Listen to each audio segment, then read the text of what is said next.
King and pawn endgames are the building blocks that support your understanding of all other endgames. Once you understand these endgames, you will know when it is good to trade all of your pieces and enter the endgame, and when you must do your best to avoid it. The most important of these king and pawn endgames to first learn is the king and pawn versus king endgame.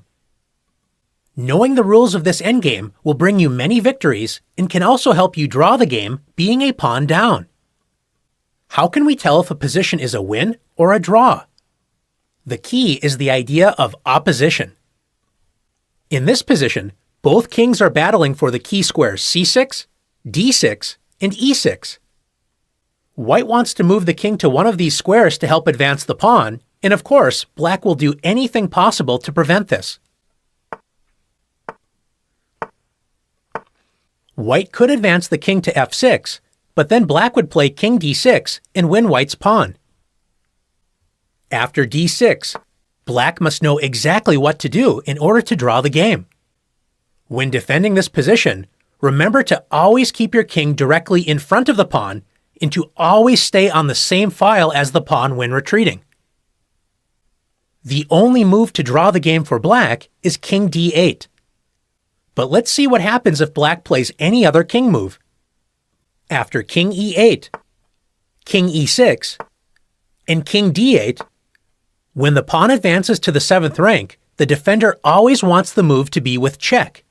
Notice that after d7, the black king is not in check and is forced off the promotion square after king c7. Now white plays king e7, protecting the promotion square and promoting the pawn on the next turn. If black tries to play king c8, king e6, and king d8, white advances the pawn to the 7th rank, once again, without check. Black's king is forced away from the promotion square after king c7, and king e7, black once again loses. The only move that saves the game for black is moving straight back and staying on the same file as the passed pawn with king d8. After king e6, black gains the opposition with king e8.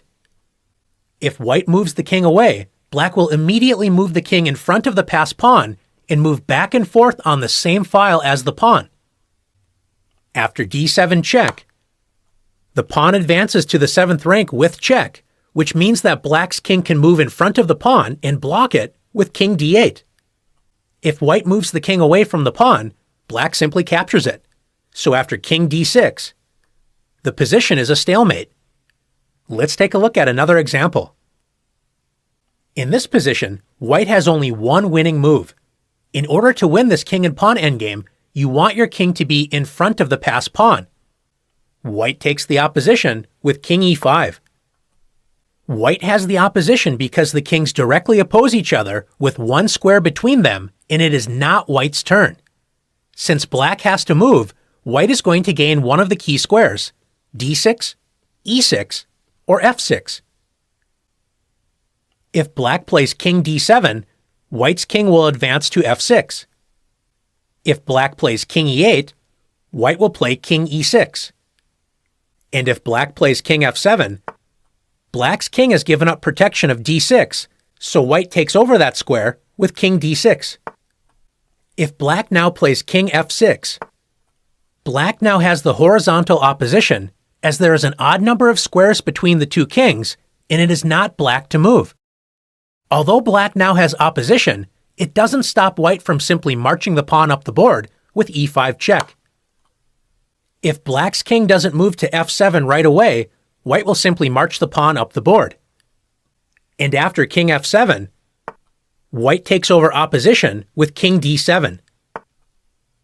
White's king now protects the 3 squares the pawn will use on the path to promoting into a queen, so black loses this endgame.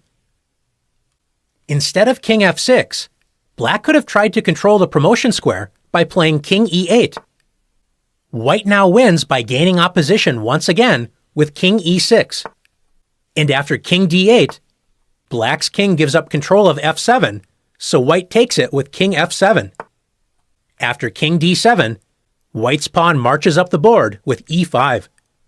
And after king d8, e6, king c7, e7, As we have seen, gaining opposition allows the attacker to take over critical squares to promote the pawn, and opposition for the defender usually prevents the attacker from making any progress.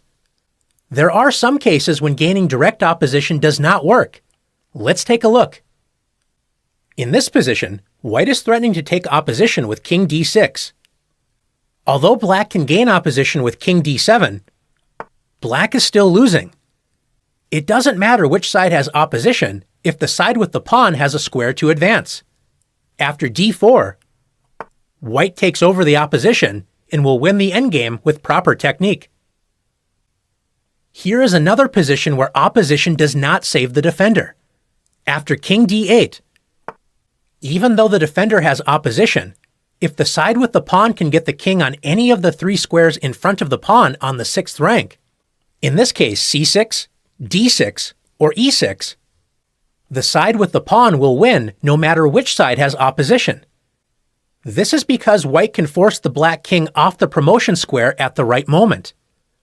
After king e6 and king e8, white advances the pawn with d6.